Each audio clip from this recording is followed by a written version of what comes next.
Right now Prigozhin has shamefully escaped from Bakhmut. Withdrawal of troops from Ukraine. Russia in shock. Capitulation.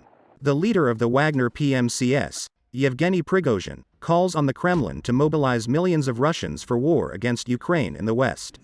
After fleeing from Bakhmut, the leader of the Russian PMCS Wagner, Yevgeny Prigozhin, changed his rhetoric. Now he is calling for the mobilization of 2 million Russian men.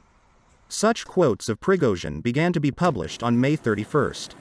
He scares the Kremlin with a kind of the highest point of escalation with the West in the format of a full-scale conflict.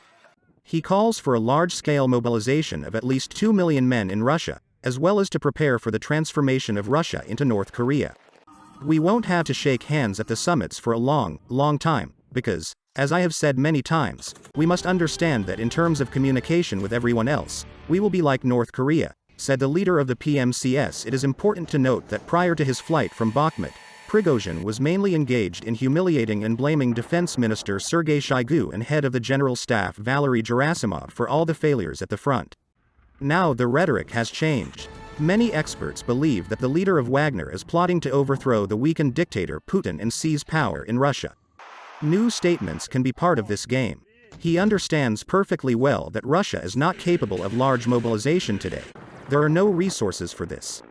When the Russian Federation suffers a final defeat in the war, it will be able to accuse Putin and his generals of betrayal for not saving the situation by mobilization, and under this slogan to end the regime.